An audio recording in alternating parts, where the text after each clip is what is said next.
puedan poner al día. Bueno, buenas noches, buenas tardes, en realidad, no sé, tarde, noche, espero que estén bien. Estamos nosotros ya en la semana número 12, esta es la semana 12, ya vamos por el segundo tercio, ¿cierto? Terminando el segundo tercio del curso. Y hoy día vamos a continuar viendo la temática acerca de la presencia de distintas formas de violencia en la poesía. Específicamente vamos a ver hoy día el tema de la discriminación. Entonces vamos a ver algo de contenido, vamos a leer 2 poemas, vamos a hacer una actividad formativa en la hora de clase cortita, que la idea no es que sea tarea, que lo hagamos acá juntos para que lo comentemos a propósito de estos 2 poemas que vamos a leer. Y yo creo que ahí vamos a alcanzar con eso nos va a dar el tiempo de la clase. La próxima semana recuerden que hay una evaluación sumativa, que es un ensayo donde ustedes tienen que analizar un par de poemas. En la clase de la próxima semana yo voy a volver a leer las instrucciones y voy a dejar un tiempo para que trabajen y me pregunten dudas, ¿ya? Entonces cuenten con eso durante la próxima semana. Y si es necesario, bueno, puedo correr la fecha de entrega algunos días, ¿ya? Yo creo que máximo hasta el domingo de la próxima semana, pero vamos a destinar un ratito en la clase para trabajar en el ensayo, ¿ya? Porque es bueno que me puedan preguntar las dudas durante el trabajo, para que lo tengan contemplado. Bueno, entonces vamos a ver discriminación como forma de violencia, ¿ya? Vamos a abrir acá esta presentación. Dice, fíjense qué interesante, bueno. Esta es la temática, es parte de uno de los temas de esta unidad, ¿cierto? Lenguaje como representación. Entonces, vamos a ver hoy día esto. ¿Por qué la discriminación asociada al acceso a la cultura, al acceso a la poesía, es en el fondo, lo que implica impedir el acceso a una experiencia estética es una forma de violencia? Vamos a ver algo de contexto social y político de los poemas que vamos a leer, por qué representan al ser humano, lenguaje y estilo en relación con esos poemas, temática de la exclusión, poesía y discriminación. ¿Ya? Interesante. Bueno, esos son los resultados de aprendizaje de la unidad. Entonces, vamos a analizar 4 puntos sobre discriminación y violencia a partir de la lectura de 2 poemas. El primero se llama Segregación, número 1, de Germán Belli. Ahí está pasando justo un bombero. Y el otro poema que vamos a ver se llama Un hombre pasa con un pan al hombro, de César Vallejo. ¿Ya? Entonces, bueno, es importante que ustedes consideren que nosotros vamos a ver algunos lineamientos generales sobre los poemas, pero que ustedes pueden tener sus propias reflexiones, no estar de acuerdo con algo y eso está muy bien. ¿Ya? Acuérdense que hemos visto varias clases que el poema es un objeto en sí mismo, ¿cierto? Termina de escribirse en el lector o en el espectador y que es una subjetividad también, a pesar de que hacemos el ejercicio de identificar las palabras concretas que nos permiten evocar ciertos significados o ciertos contenidos, de todos modos igual el poema es una forma de subjetividad. Entonces, bueno, el primer poema que vamos a leer de Belli fue escrito trata de discriminación en un contexto donde se refiere a discriminaciones de tipo social y racial presente en la sociedad peruana. ¿Ya? ¿Alguien lo conoce? ¿Lo conocen ustedes o no? Bueno, ya lo vamos a leer, pero es bien fuerte lo que dice este poema. Y vamos a ver que refleja una crítica a las estructuras que perpetúan la exclusión. Y bueno, estructuras que a lo mejor siguen siendo existentes hoy, siguen siguen existiendo, ¿ya? Tampoco es algo que esté, digamos, totalmente superado, para nada. Y el de Vallejo, que se llama Un hombre pasa con un pan al hombro, tiene un contexto más amplio que aborda la lucha del individuo frente a la opresión social y económica. La violencia aquí se manifiesta en la precariedad de la vida cotidiana, ¿ya? Entonces, bueno, leamos los poemas primero, ¿les parece? Antes de empezar a ver específicamente elementos de cada uno. Acá están los poemas. Primero vamos a leer el de Vallejo, ¿ya? No son muy largos, pero son súper potentes en su contenido. Entonces, muy interesante analizarlos como objeto de representación del ser humano, ¿ya? Acá está, ven, es cortito, es una plana. Se llama Un hombre pasa con un pan al hombro. Ya, a ver, un voluntario lector. ¿Quién me ayuda a leer? ¿Quién se ofrece para leer en esta oportunidad este poema? Mariana. Ya. Y profe, primero me disculpo porque estoy súper resfriada, así que si me suena rara la voz es por eso. Ay, pobre. Ya, ¿y Sí, puedes leer igual o no? sí, puedo leer, no hay problema. Ya. Un hombre pasa con un pan al hombro. Un hombre pasa con un pan al hombro. Voy a escribir después sobre mi doble. Otro se sienta, ráscase, extrae un piojo de su axila, mátalo. ¿Con qué valor hablar del psicoanálisis? Otro ha entrado en mi pecho con un palo en la mano. ¿Hablar luego de Sócrates al médico? Un cojo pasa dando el brazo a un niño. ¿Voy después a leer a André Breton? Otro tiembla de frío, tose, escupe sangre. ¿Cabrá aludir jamás al yo profundo? Otro busca en el fango huesos, cáscaras. ¿Cómo escribir después del infinito? Un albañil cae de un techo, muere y ya no almuerza. ¿Innovar luego el tropo, la metáfora? Ahí habría que bajar un poquitito. Ahí. Un comerciante roba un gramo en el peso a un cliente. ¿Hablar después de cuarta dimensión? Un banquero falsea su balance. ¿Con qué cara llorar en el teatro? Un paria duerme con el pie en la espalda, a la espalda. ¿Hablar después a nadie de Picasso? Alguien va en un entierro sollozando. ¿Cómo luego ingresar a la academia? Alguien limpia un fusil en su cocina. ¿Con qué valor hablar del más allá? Alguien pasa contando con sus dedos. ¿Cómo hablar del no yo sin dar un grito? Muchas gracias, Mariana. Muchas gracias si estás con voz de resfrío. Ya, a ver, chiquillos. ¿Qué pueden decir de este poema? ¿Qué es lo primero que ustedes notan, así como a primera lectura? Lo primero que les llama la atención.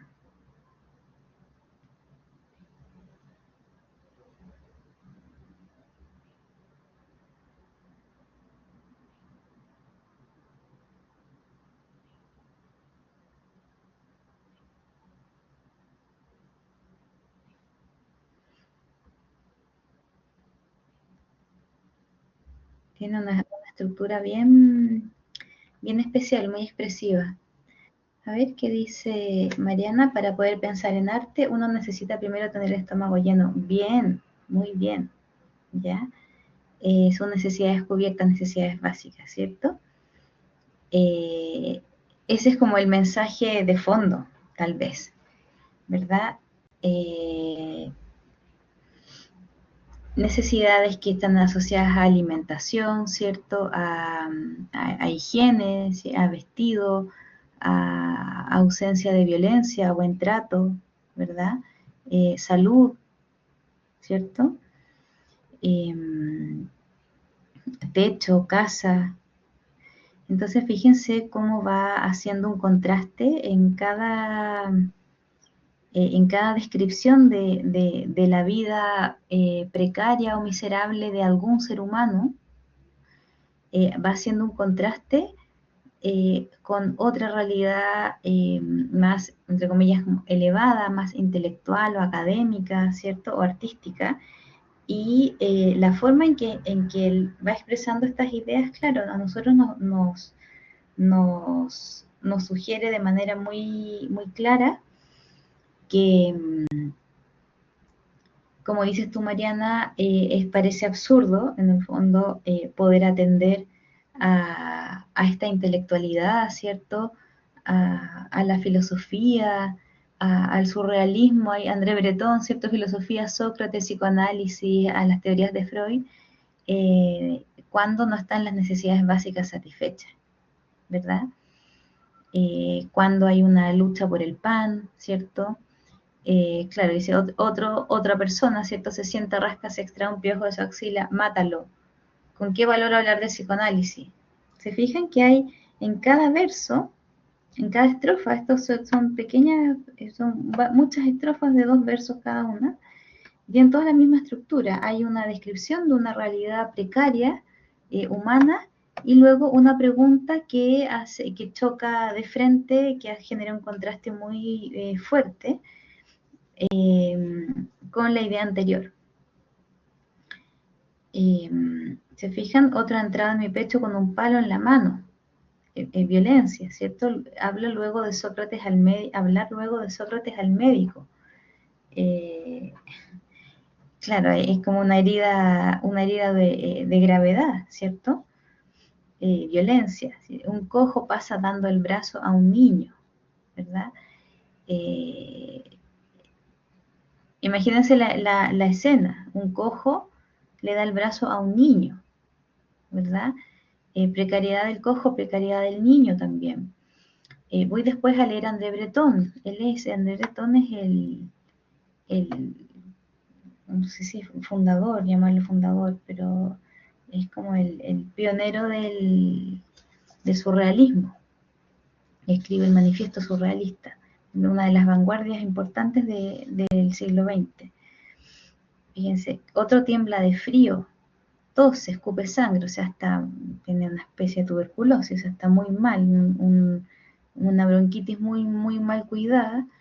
¿Cabrá aludir jamás al yo profundo? Claro, acá refiriéndose a una reflexión así como a una meta conciencia espiritual, ¿verdad? Parece totalmente absurdo, ridículo frente a esta bronquitis mal cuidada. Que ya viene siendo, por los síntomas, parece más bien una especie de, ¿cómo se llama? Tuberculosis, ¿cierto? Oye, otro busca en el fango, en el barro, huesos, cáscaras. O sea, está buscando ahí algo para comer, parece. ¿Cómo escribir después del infinito? ¿Se fijan el contraste enorme que va haciendo? Un albañil cae de un techo, muere y ya no almuerza. ¿Ya? Precariedad, ¿cierto? Laboral, ¿cierto? Una condición laboral peligrosa, ¿verdad? Claro, cae de un techo, ¿cierto? Muere y ya no almuerza. Como esa es la consecuencia que tiene, ¿verdad? También obviamente hay una ironía. Innovar luego el tropo, la metáfora, son figuras literarias. Claro, literatura, ¿cierto? Escribir, dedicarse al arte, y así, ¿se fijan? Entonces es bien interesante ver cómo genera César Vallejo, cómo genera este efecto y cómo va expresando este significado. Mariana, ¿sí? Sí, profe, que justamente con lo que estamos viendo ahora me acordé de lo que hablábamos en otro ramo que se llama Filosofía del Arte. Ahí hablábamos un poquito de la arquitectura contemporánea nosotros, que es el minimalismo, y ¿Ya? la pérdida de identidad que ha habido en esos espacios tan abiertos, sin muebles, sin personalidad en el fondo. Y siento un poco que lo que mencionaba justamente de la caída de estas matrículas de las carreras humanistas o artísticas se debe un poco a esta pobreza justamente de identidad que hay en nosotros hoy en día, que nos vuelve más prácticos, que nos vuelve más desesperados en ver resultados materiales, justamente por lo vacíos que nos vamos sintiendo con lo fácil, de lo instantáneo. Ante eso pienso que también habla un poco este poema de cosas más, de pobrezas más tangibles, pero hay una pobreza, siento yo, de identidad en esta generación eh, que justamente se ve reflejada en esa arquitectura. Me pareció súper interesante y verlo de ese modo, no lo había pensado así. Entonces, claro, siento que no pensamos en arte tanto ahora, hoy, porque nos falta un poquito de identidad, nos falta trabajar en eso. Mira qué interesante lo que dice Mariana, claro, que existen distintas formas de pobreza, ¿cierto? No es solamente la pobreza material la que impide a una persona desarrollar su potencial artístico, ¿verdad? O espiritual, sino que esa pobreza interior eh, que tiene que ver con un alejamiento de la propia interioridad, una pérdida de interioridad. La interioridad entendida como esa vida interna, ese lugar donde yo me encuentro conmigo misma y donde no entra nadie más. Claro, vivimos a un ritmo de vida tan acelerado, tan rápido, tan intenso, tan multitareas, tan multipantallas, que todo nos lleva a vivir como con la cabeza mirando hacia el exterior y olvidados de nosotros. Entonces, claro, eso es una forma de pobreza, ¿verdad? Como dice, creo que les he citado este filósofo, un filósofo surcoreano que está vivo actualmente, que se llama Byung, acá le estoy escribiendo el nombre, Byung Chul Han, les he hablado de él, yo creo. Él tiene hartos, y yo les aconsejo que lo lean porque es muy interesante, muy lúcido, un pensador crítico, brillante. Y él dice que que somos la sociedad del cansancio, así lo llama, hay un libro que se llama así. Somos la sociedad del rendimiento también, así lo llama. Y habla del concepto de autoexplotación. ¿Lo habían escuchado? ¿Lo conocen?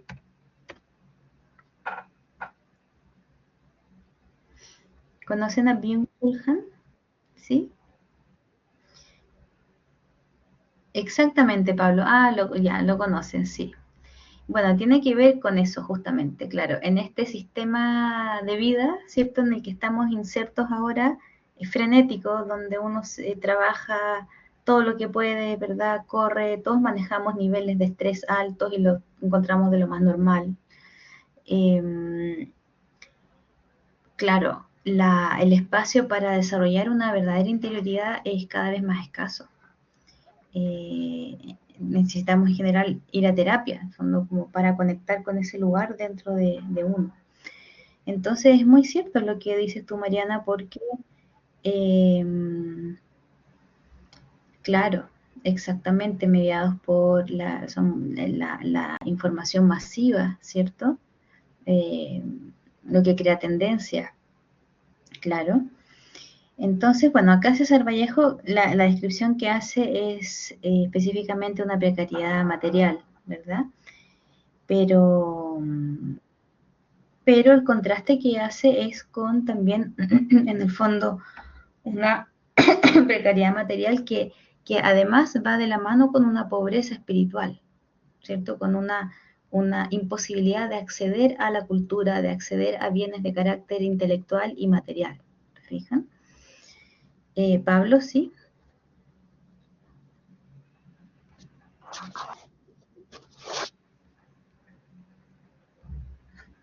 No se escucha.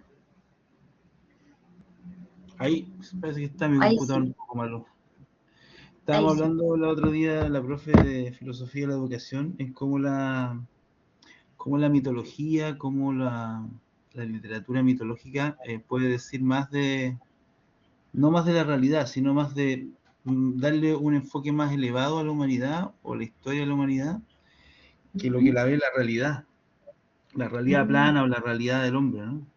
Entonces, Claro. justamente la poesía también hace eso.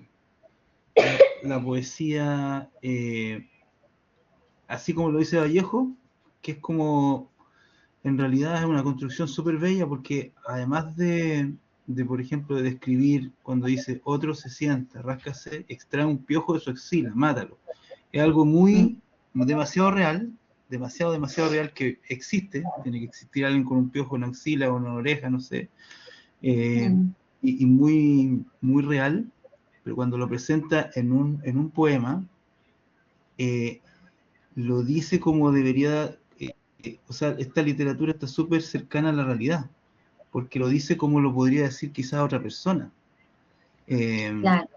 Ah, ya te entiendo. Tú dices por el estilo de escritura, por el modo Claro, en que se expresa. claro, porque es como uno, desde el lector, uno dice, oye, qué interesante el verso, ¿no? Pero eso ocurre en la realidad. Es real, es mucho más real de lo que uno, a ver, ¿cómo lo podría decir? Uno no lo percibe a diario, pero está ahí, eso es lo que pasa. Entonces esa es la magia de la poesía también, que es como decir las cosas como las diría otra persona, o un mortal, pero que justo dan el clavo de eso que está pasando. Sí. Sí, te entiendo, Pablo, porque justamente, claro, es como que una realidad de este tipo, como la del piojo, ¿verdad? Claro, sería ridículo decirlo con un lenguaje más sofisticado, además, ¿cierto? Es como que tiene que decirse de esa forma, ¿verdad? Yo creo que sonaría mal, ¿cierto? Pretendiendo darle como un tono de sofisticación o elegancia que no lo tiene, ¿cierto? Exactamente. Bueno, leamos el otro poema que está acá, espérenme. Segregación 1 de Belli. Este poema es muy bueno, también más fuerte, creo, que el otro en cuanto a fuerza expresiva. Ya se llama Segregación. ¿Y quién quiere leer este? Es cortito, tiene una plana, menos, un pedacito. ¿Quién se ofrece? ¿Carlos? ¿Ya? Ya. ¿Ya? Yo, mamá y mis 2 hermanos y muchos peruanitos abrimos un hueco hondo donde los guarecemos, porque arriba todo tiene dueño, todo está cerrado con llave, sellado firmemente, porque arriba todo tiene reserva, la sombra del árbol, las flores, los frutos, el techo, las ruedas, el agua, los lápices. Y optamos por hundirnos en el fondo de la tierra, más abajo que nunca, lejos, muy lejos de los jefes, hoy domingo. Hoy domingo, falta una parte, ¿no? Hoy Ahí. domingo, eh, lejos, muy lejos, lejos de los jefes, hoy domingo, lejos, muy lejos de los dueños, entre las patas de los animalitos, porque arriba hay algunos que manejan todo, que escriben, que cantan, que bailan, que hablan hermosamente, y nosotros, rojos de vergüenza, tan solo deseamos desaparecer en pedacitos. Muchas gracias, Carlos. Muy bien. Fíjense. En pedacitito. En pedacitos, sí, correcto. Más chiquitito. Más Más chiquitito. Muchas gracias. Entonces, chiquillos, a ver, primera impresión de este poema. ¿Se acuerdan que vimos que estaba escrito en un contexto de discriminación racial, ¿cierto? Segregación y discriminación racial. ¿Qué les llama la atención? ¿Qué está queriendo decir? ¿Qué dice? ¿Cuál es el sentido como profundo? La idea central. Pablo, ¿sí? Sí, da como la connotación de que, no sé, se me imagina a mí medio divertido, pero, o sea, igual patético, o no patético, pero triste, mejor dicho. Que como si fueran roedores, ¿no? Cuando dice, abrimos un hueco hondo, donde nos guarecemos, porque arriba todo tiene dueño, todo está cerrado con llave. Parece que estuvieran, no sé, de las personas que hablan es como que las otras personas, los poderosos, que fueran una gran casa y ellos fueran unos roedorcitos. Sí, muy bien, justamente está esa idea de que este grupo humano, digamos, está tan segregado que está relegado al lugar de los animales. ¿Se fijan? Y lo dice acá expresamente, dice muchos peruanitos. En este caso es discriminación racial a un grupo de peruanos, y está la segregación que, fíjense, vayan viendo las palabras, dice, claro, abrimos un hueco hondo donde nos guarecemos, como una verdadera cueva, como dices tú, Pablo, como una madriguera, ¿cierto?, en el bajo tierra, porque arriba, todo tiene dueño, está cerrado con llave, entonces ellos están abajo, ¿cierto?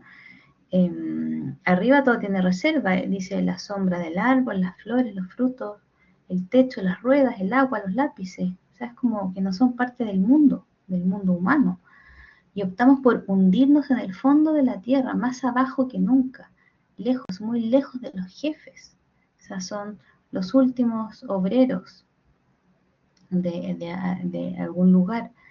Hoy domingo, lejos, muy lejos de los dueños, entre las patas de los animalitos, o sea, ese es su lugar. Es súper fuerte lo que dice, entre las patas de los animalitos, ¿verdad? En el fondo como rastreros, claro, como son los ratones, ¿cierto? Las ratas, a ras de suelo, porque arriba hay algunos que manejan todo, que escriben, que cantan, que bailan, que hablan hermosamente, y nosotros, rojos de vergüenza, solo deseamos desaparecer en pedacititos. O sea, no bastando con esa segregación, además tienen vergüenza de ser quienes son, vergüenza de sí mismos. Es súper potente lo que está diciendo. Desaparecer en pedacititos, o sea, que ya no puede ser más pequeños, y son tan pequeños e insignificantes que quieren desaparecer. Fuerte, ¿no? ¿Qué les parece? ¿Qué piensan ustedes? A ver, opiniones. ¿Creen que esto es algo real? ¿Que es una exageración de parte del poeta? Él es un poeta peruano, por cierto, ¿ya? Claro, habla con conocimiento de causa, al parecer, ¿cierto? ¿Qué les parece a ustedes?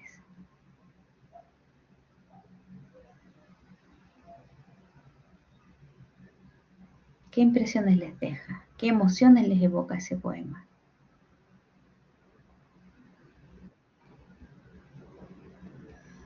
Dice Mariana, a ver, avergonzados también de su propia ignorancia.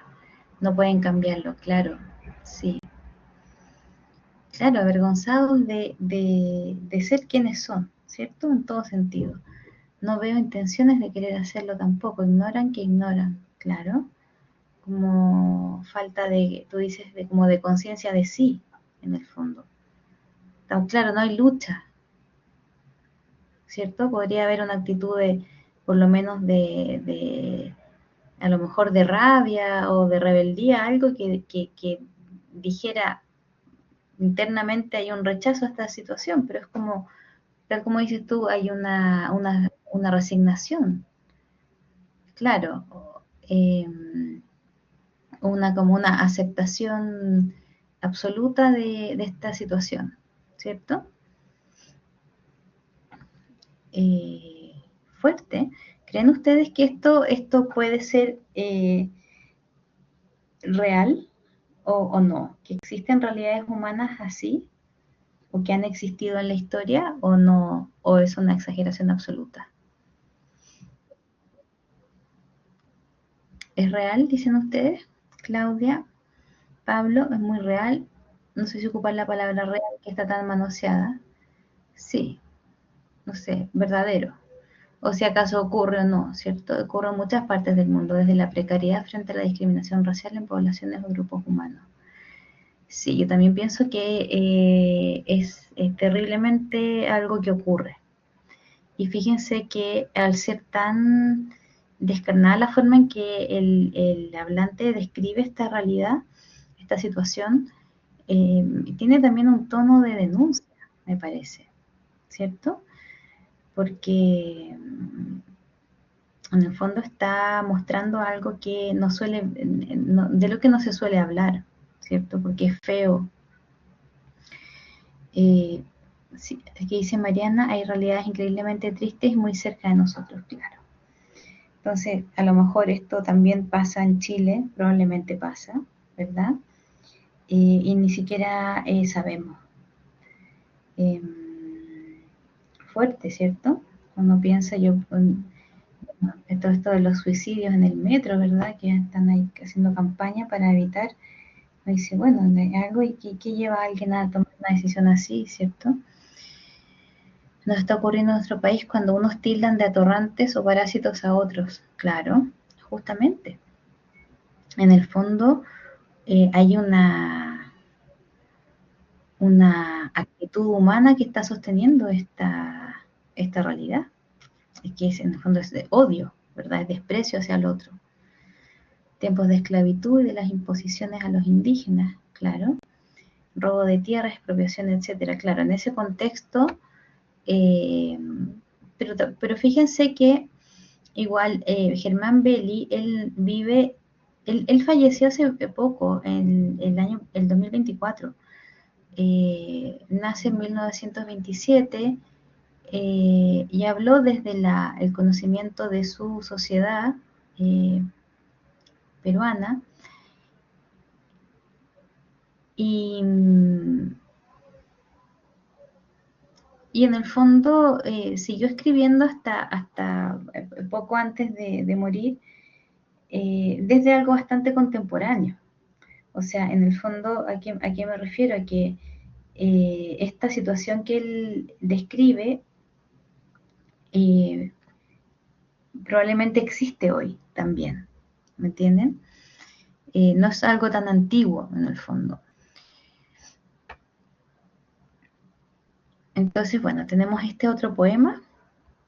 Después vamos a hacer ese cuadro comparativo. Volvamos acá a la presentación para que veamos algunos elementos de ambos y lo podamos comparar. Aquí, espérame.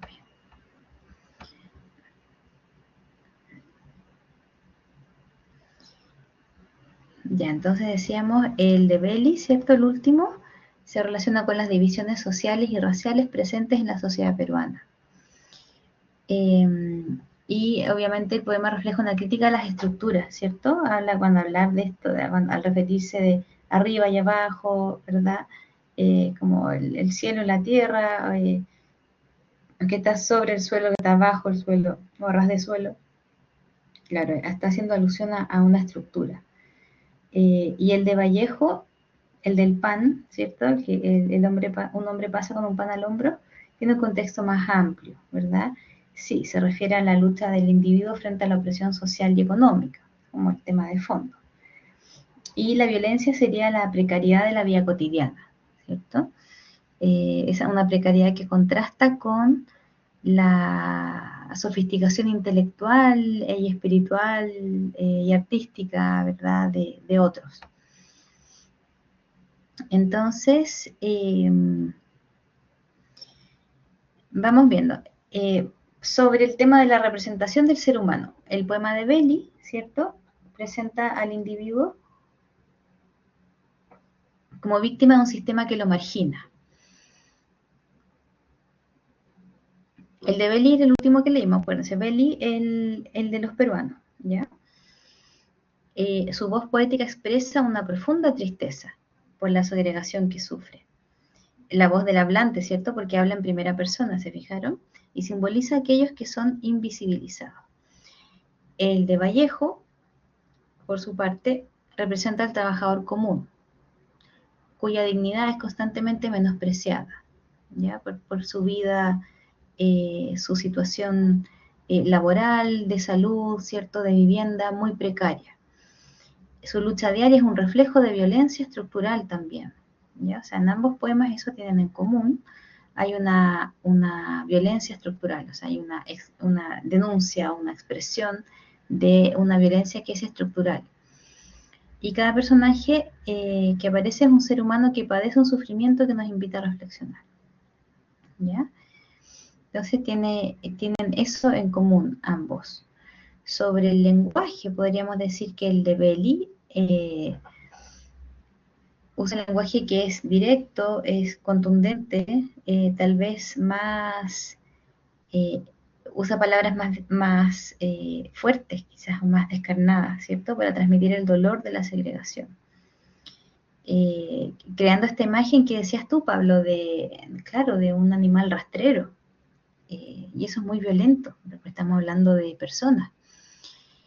Y son imágenes que también evocan esta sensación de aislamiento y desesperanza, como decías tú, Mariana, como una derrota absoluta, cero ganas de salir de ahí, no hay fuerza, no hay energía para luchar, para levantarse, para hacer algo, digamos, para cambiar las cosas. Una resignación absoluta. O sea, en el fondo desposeídos incluso de aquello que hace que el hombre tenga dignidad. Fíjense que a veces alguien puede estar viviendo una situación muy difícil, muy precaria, pero internamente su dignidad le hace no resignarse. Alguien puede estar preso, pero por dentro no renunciar al amor hacia sí mismo, no renunciar a la esperanza de qué es lo que va a hacer después, o a vivir el día a día, ¿cierto?, de la mejor manera. Acá hay una pérdida de esa dignidad humana. Y el de Vallejo, en cuanto al estilo, podemos decir que es más lírico, es más simbólico, ¿cierto? Donde el pan tiene un significado simbólico también, que es la necesidad básica, pero también hay una lucha. Claro, acá me parece que si bien está la idea de la rutina, el sufrimiento, no aparece esa derrota espiritual que está presente en el de Belli, ¿cierto? ¿Les parece a ustedes o no? ¿Están de acuerdo conmigo?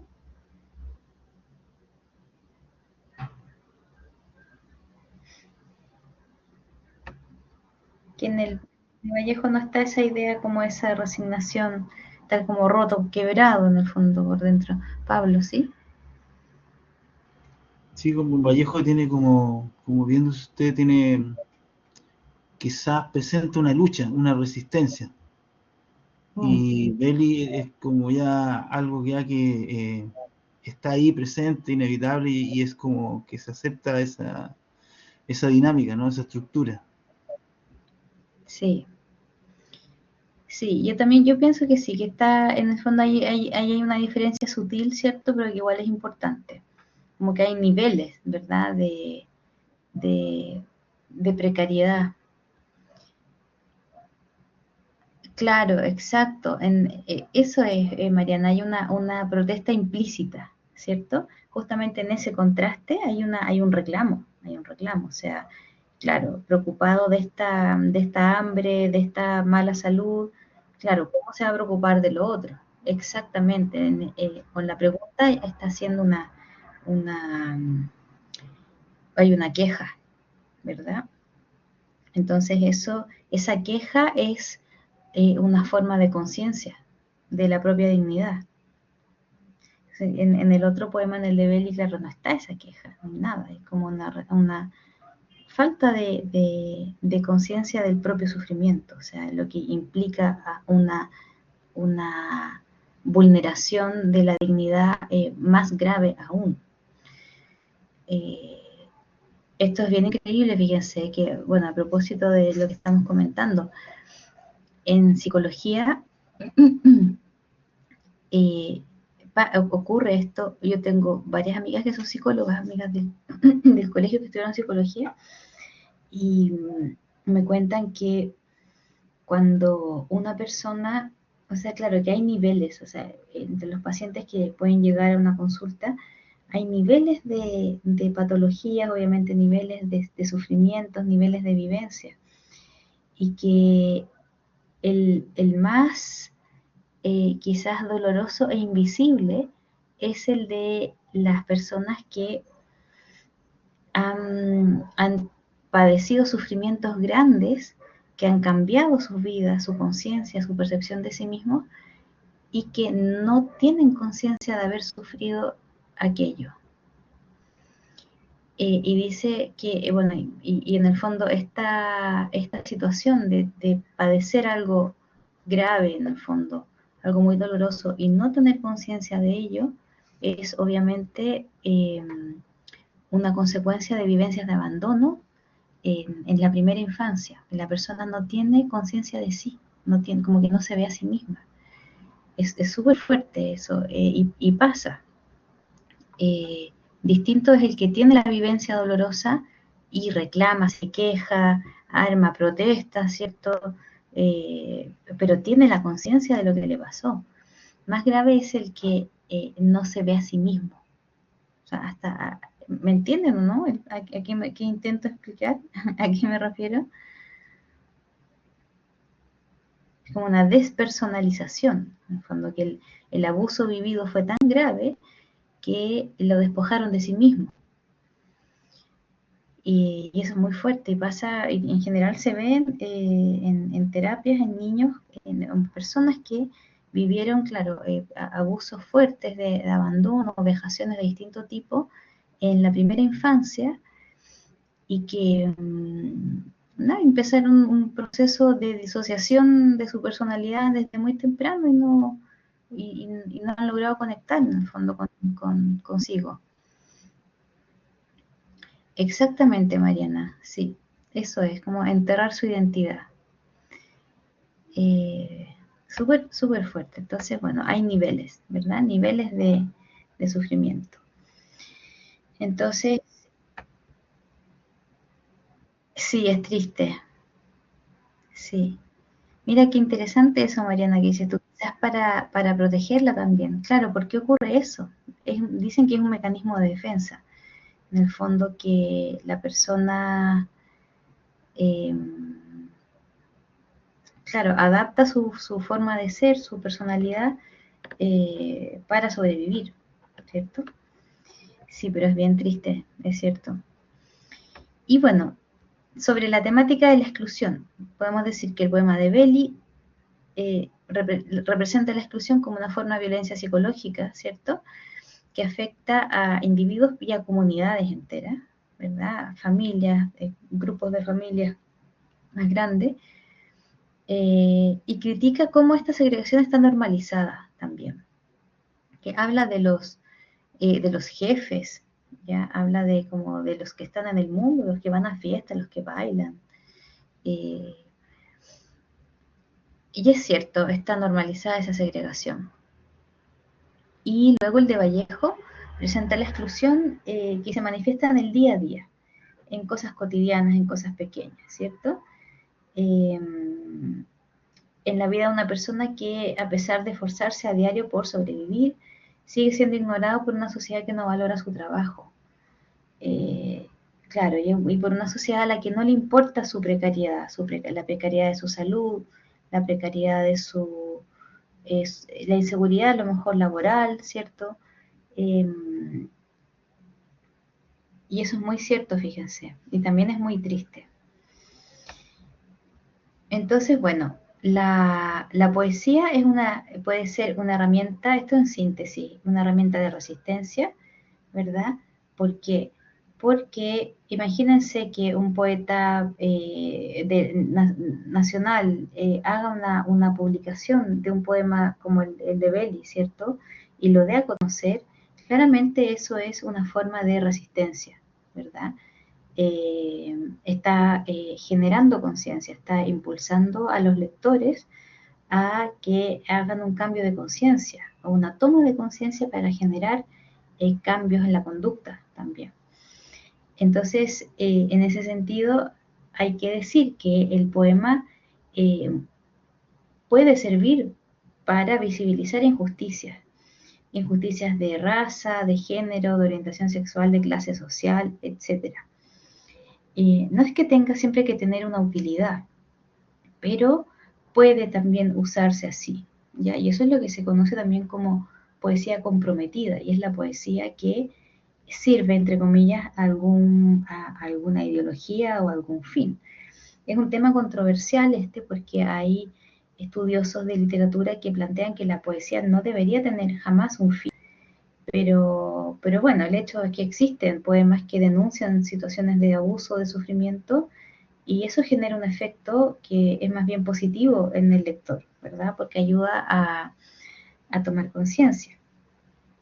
Y luego también la poesía puede ser una herramienta para el empoderamiento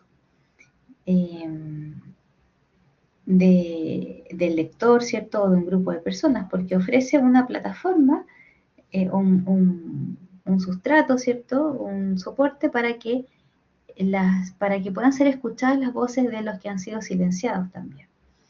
Entonces, es una forma de empoderar también. Entonces, por un lado, puede ser una herramienta de denuncia, de resistencia también, y de dar voz en un acto de afirmación. Y fíjense que el hecho de que un poema tenga estos fines, estos propósitos, no implica que eso afecte su calidad. Eso es importante, porque a lo mejor alguien podría pensar que, bueno, si acaso el poema sirve a algún fin como estos de empoderamiento, denuncia o resistencia, necesariamente se está vendiendo a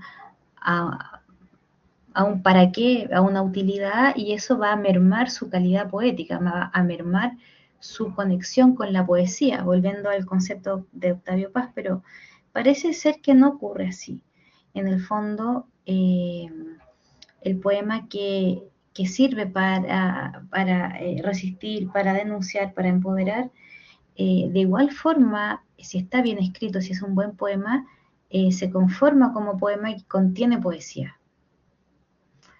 Y eso es lo interesante, ¿verdad? Que tampoco podemos hacer una generalización del poema como obra de arte. ¿Qué piensan ustedes sobre esto? ¿Creen que es así? ¿O piensan que el hecho de que un poema se escriba con un propósito merma su relación con la poesía, merma su pureza? ¿Cómo lo ven ustedes?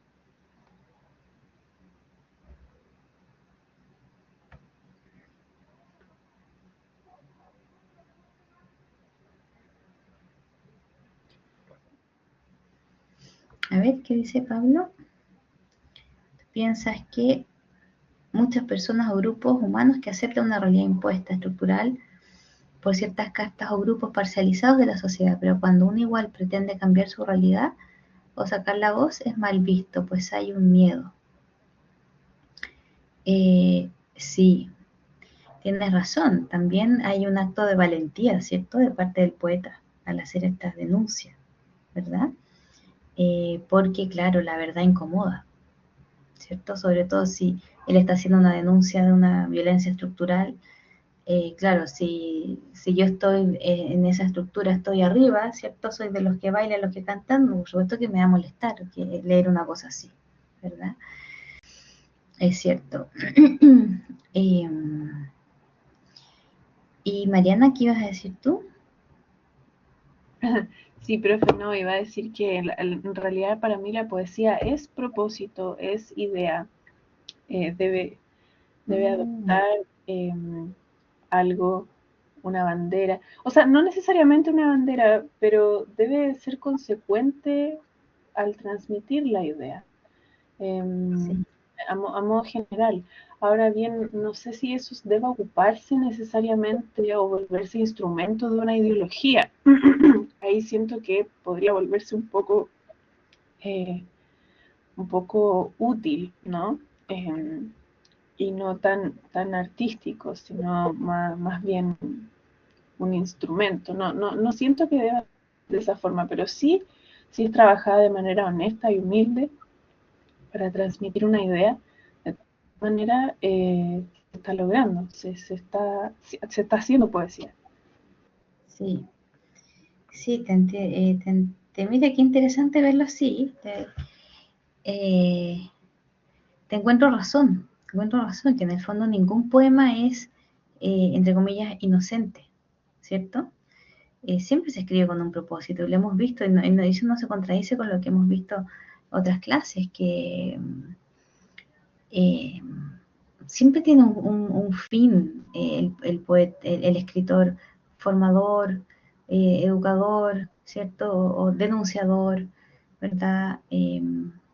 Nunca es inocente un poema.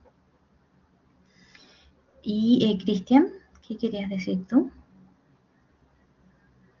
Sí, sumándome a lo que dijo Mariana, ¿Ya? igual siento y opino que la poesía o el propósito, por ejemplo, esta poesía comprometida, el propósito es la motivación, es la inspiración para crear poesía a través del poema. Es como en una clase se comentó, la poesía es el punto de encuentro entre poeta y poema. Y siento que desde esa lógica no deja de ser poesía este recurso literario como lo están planteando. Mm, Eso quería mencionar. sí, sí, tienes razón, Cristian. Claro, una cosa no quita la otra, ¿verdad? Tiene que tener propósito. ¿Qué dice Claudia? Escribió, la poesía es también emocional porque expresa sentimientos, ideas y nos permite reflexionar. Claro, tiene un propósito de manifestar. Claro, aunque en esa sola intención de expresar algo, ¿cierto? Puede haber un contenido, ¿verdad? Eh, y que tenga un efecto de denuncia, claro, no le quita el valor a esa expresión. A eso te refieres, Claudia, ¿no? Que puede ir de la mano, ¿verdad? Lo que dice Cristian también, claro.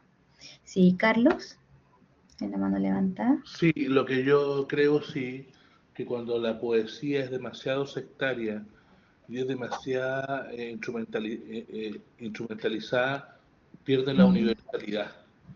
Y esa universalidad, por ser el poeta, tiene que tener, yo creo, ciertos equilibrios para que independiente de su denuncia o no, este no pierda la universalidad y pueda ser, independiente de que uno piense diferente a lo que está expresando en el poema, uno puede encontrar belleza en él.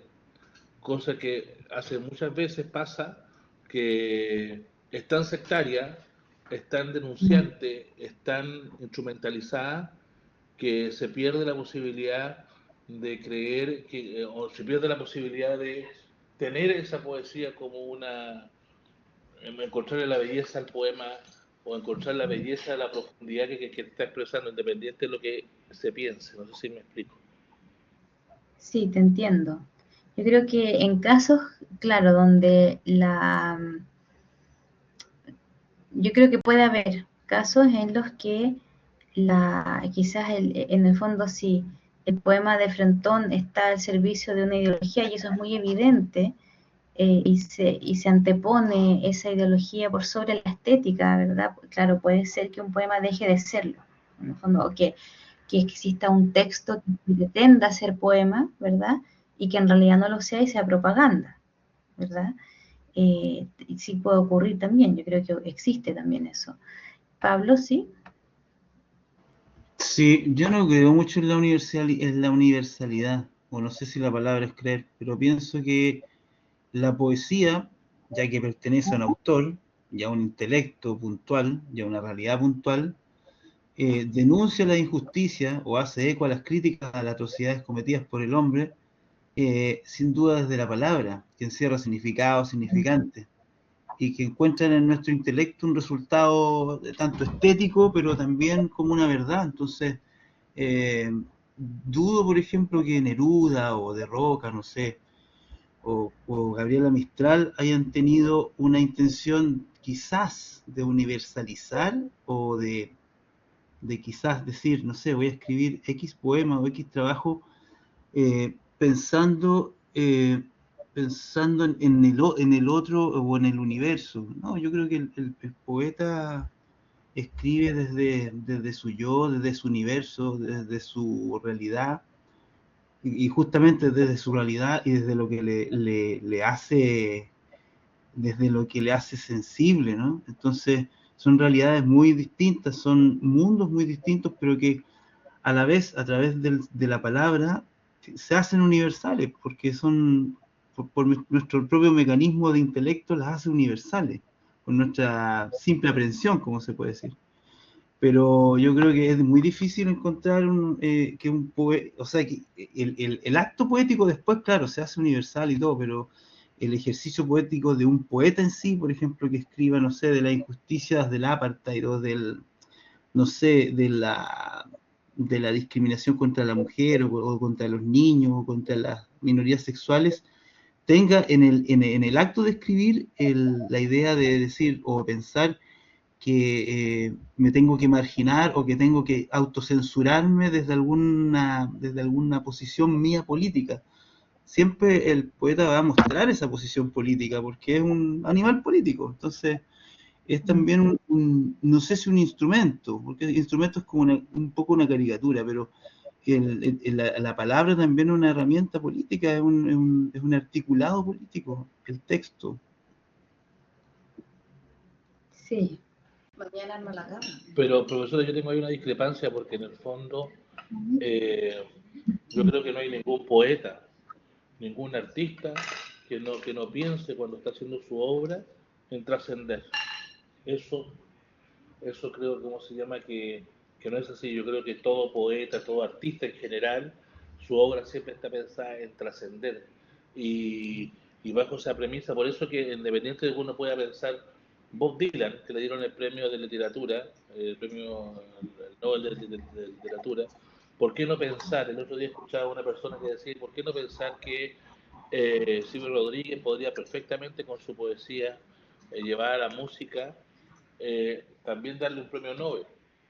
Yo pienso totalmente diferente a Silvio Rodríguez, pero ¿quién puede discutir que lo de Silvio Rodríguez es universal y independiente de lo que uno piense, hay una profundidad y hay una hermosura en lo que está proponiendo? Entonces, y tampoco voy a pensar que Silvio o algún otro poeta, Pablo Neruda, cuando escribe los versos de Machu Picchu, ¿no es cierto? Él no está pensando en trascender, independiente si yo comparta o no comparta lo que él está tratando de decir ahí. Él está pensando en trascender.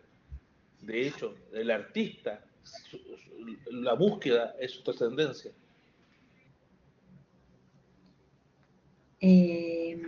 Ya, interesante. Tenemos visiones contrapuestas, ¿cierto? Puede ser, ¿verdad? A ver, Pablo.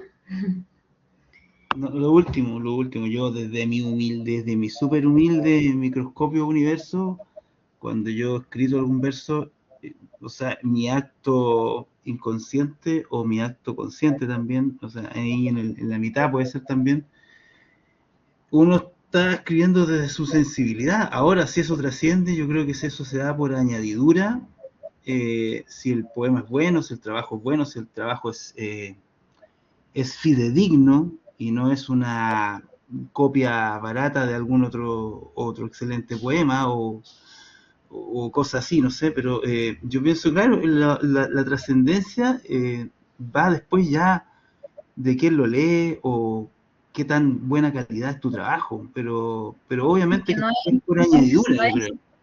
No es consciente, dices tú. Claro, no veo a Silvio escribiendo óleo de una mujer con sombrero pensando que voy a trascender, sin querer pretender yo hacer una caricatura con eso, pero va implícito en la calidad del artista también, y todo depende también del contexto histórico, de muchas cosas. Sí, te entiendo. Sí, yo creo que, a ver, Mariana, ¿qué dices tú antes de decir qué es lo que pienso yo? Estamos discutiendo algo interesante, chiquillos, en torno a, a la poesía, ¿cierto? Si acaso la creación es universal de manera consciente o no, porque también hay una cosa cierta en lo que dice Carlos, y es que la buena poesía, que es la que es capaz de tocar al lector, ¿cierto? Es aquella que expresa justamente un contenido humano que es universal en el sentido de que refleja un conocimiento de la naturaleza humana. Sí, yo entiendo a qué te refieres, Carlos, porque se me vino a la cabeza la idea de Tolstoy, la frase cuando él dice, describe tu aldea y serás universal. O sea, hay algo de eso. El punto es que, claro, si acaso es consciente o no, ¿verdad? A ver, Mariana, ¿qué dices tú? Claro, ¿no? Un cortito decir como que primero entendamos, ojo con lo que entendemos por trascender, es decir, ay, perdón, uno puede trascender en sí mismo también, es decir, es bien interesante ese concepto, pero ojo con mal usarlo. Un artista igual crea por crear, un artista crea porque siente, no necesariamente porque busque impactar a otros. Con que se impacte a sí mismo, de repente impacta a otros. Eso es lo que quería decir. Me sumo a las palabras de Pablo, porque yo también escribo bastante y no busco trascender en realidad más que en mí misma, primero. Eso es lo que siento. Claro. Lo que... Sí, te entiendo.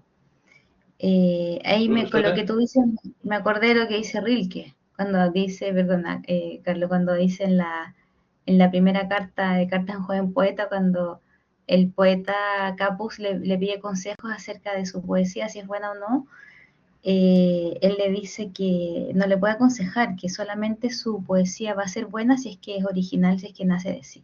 Lo que tú dices, Mariana, en el fondo, complácete a ti mismo y va a ser buena, ¿cierto? Carlos, ¿sí? No, yo respeto mucho el planteamiento de las personas que puedan escribir y que crean que, que la trascendencia no es, de hecho, como se dice por ahí, no sé si no es de Bertolt Brecht, parece el que dice que el que logra hacer una línea en el agua es el que, ¿cómo se llama? El que puede trascender. Entonces, cuando yo veo a artistas de gran envergadura, ya sea desde la pintura pasando por todas las líneas del arte, que no busque trascender, porque en el aporte de la trascendencia es el aporte a la humanidad, no es de otra forma. Si uno, si uno no tras su obra puede ser muy buena para uno, pero si eso no queda plasmado en el consciente o inconsciente de cada ser humano, eh, eso no tiene mucha relevancia. Entonces, bueno, es mi opinión muy personal sobre el tema. Conozco muchos artistas también, así que en el fondo, por lo estoy hablando también, no hay artista que no conozca, que no pretenda, desde su más modesta canción hasta su más modesto poema, tratarlo de que quede plasmado en la posteridad. Ese es un tema que no es menor. Claro, es que en realidad inevitablemente queda plasmado en la posteridad porque es algo que pasa a ser, que es algo que queda físico, en material, pero en el fondo que busque y se cree con la intención, ahí discrepo yo un poquito, con la intención de que sea universal, con la intención de aportar a la humanidad, exacto, como dice Pablo, eso se da por añadidura y resulta ser, y eso es lo bonito en el fondo, resulta ser que De aporta hecho, a la humanidad. Nicanor Parra y Borges, eh, sus grandes dramas, independiente de su gran trascendencia de sus obras, sus grandes dramas es que no fueron reconocidos por algunas academias que deberían haberlos reconocido porque creían que su poesía o su literatura era de gran, de gran vuelo, y lamentablemente no fueron reconocidos. Entonces, al final del día, el artista tiene que plasmar esa trascendencia y lo busca así, ¿eh? Yo estoy convencido que lo busca. Mira, yo creo que acá, miren, algo interesante es lo que dice Cristian, lo que pone acá en el chat, que hay que diferenciar los conceptos. Yo creo que eso es bien importante. Claro, una cosa es trascender. ¿A qué nos referimos con trascender? ¿Y a qué nos referimos con universal? Exacto, o sea, trascender es ser reconocido, o trascender es trascender en el tiempo y en la historia. Trascender es dejar un legado espiritual, ¿te fijas? O trascender es claro, tener un reconocimiento en vida, ¿cierto? Bueno, yo creo que es interesante que se generen estas conversaciones, estos diálogos, porque tenemos puntos de vista distintos y eso es válido, ¿cierto? Yo creo que estamos en un terreno donde no es posible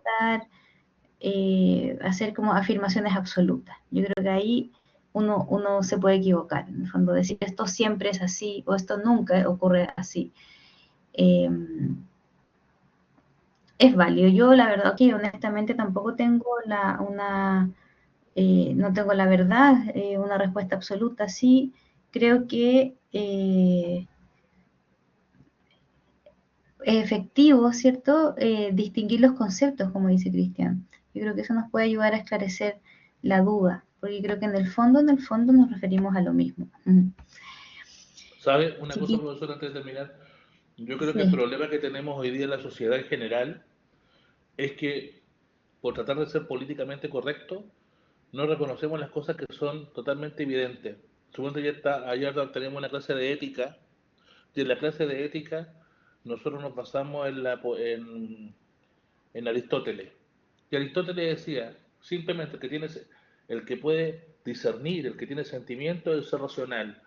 Y son los seres superiores, que somos los seres humanos, y los inferiores no tienen esa posibilidad. Entonces, ¿cuál Uh-huh. era la discusión que se daba? Que es lo mismo de ahora. Las cosas son como son, no es como uno crea que son. Desde tiempos inmemoriales, eh, las cosas vienen siendo como son. Entonces, no es un tema de tener verdad absoluta, sino es de qué se pretende hacer. Porque si no hubiera trascendencia, y que la trascendencia da popularidad, es otra cosa, son cosas diferentes. Pero esa trascendencia es la que permite que el ser humano deje algo y que no pase por este mundo sin dejar ningún tipo de huella. Ya, a eso te refieres tú con trascendencia, en el fondo algo que dejar un legado, en el fondo después de la muerte. Lógico, yo creo que hay que dejar, es eso, pero eso Claro. está de la mano con el trabajo que los artistas están pensando en que ellos están pensando siempre en que eso debe ser así. No es una cosa que Sí, o sea, se da por la inercia, no se da porque el artista cree que podrá ser en un tiempo más, no. Ellos piensan y trabajan para eso. ¿qué dice Mariana? A ver, las cosas como son. De repente, como escribir un diario, por ejemplo, Carlos, un diario de vida, que también es algo muy íntimo, puede ser poético y no está buscando ser popular, ser universal. Y claramente, como dice Pablo, no es la finalidad del arte, siento yo. No es que todos los artistas busquen ser populares o busquen trascender, como decía arriba, todos trascendemos, se trasciende inevitablemente y resulta ser que eso es un aporte a la humanidad. Eso es lo bello, insisto, pero no que todos los artistas sean artistas por eso. Son artistas porque resultan ser artistas, porque no lo pueden evitar, porque el arte los reclama a ellos. Eso es lo que quiero que se vea en el fondo.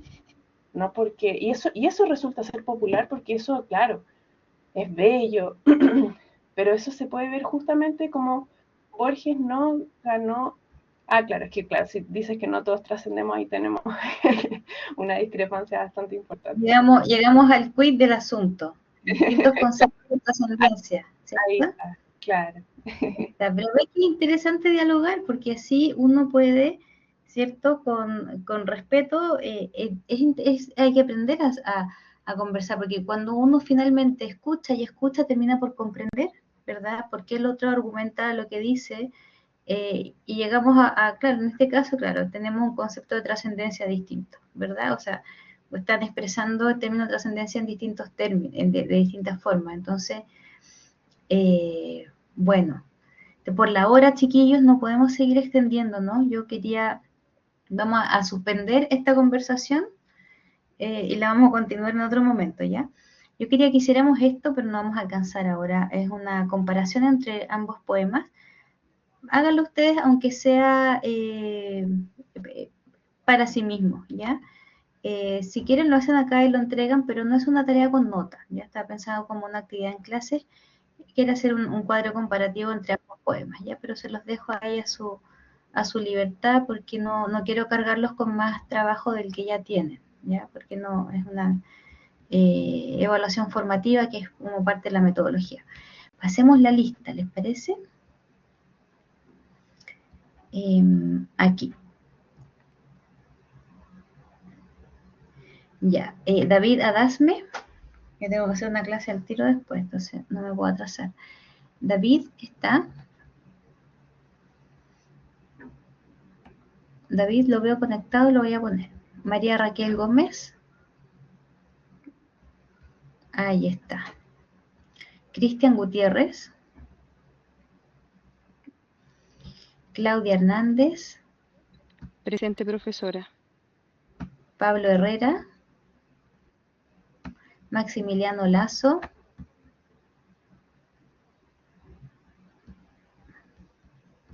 Carlos López. Presente. Mariana Negredo. Ana Alicia Pacarati. Maximiliano Ugarte. Lo veo conectado, lo voy a poner. Jonathan Valenzuela. Sí, Ahí presente. está. Presente. Tomás Villegas. Presente, profesor. Ahí está. Ya, chiquillos. Bueno, buenas reflexiones. ¿Qué les puedo decir? Yo pienso que dialogar es un ejercicio muy escaso, que hoy en día las personas, muy pocas personas saben hacer, y hay que llevarlo al extremo, hasta lograr comprender los argumentos del otro, porque el otro piensa como piensa. Y vamos a continuar esta conversación, ¿ya? Bueno, vean si hacen la línea de tiempo en su cuaderno o si la entregan acá en la plataforma, pero es actividad formativa sin nota, por si acaso, ¿ya? Que les vaya muy bien. No me tengo que ir ahora porque tengo una clase al tiro. Muchas gracias por participar, por conectarse. Cualquier duda me escriben. Acuérdense, próxima semana vamos a dedicar tiempo de la clase al ensayo que tienen que escribir, ¿ya? Buenas noches, profesores. Gracias. Buenas noches. Gracias Gracias, a profe. ustedes. Gracias a ti.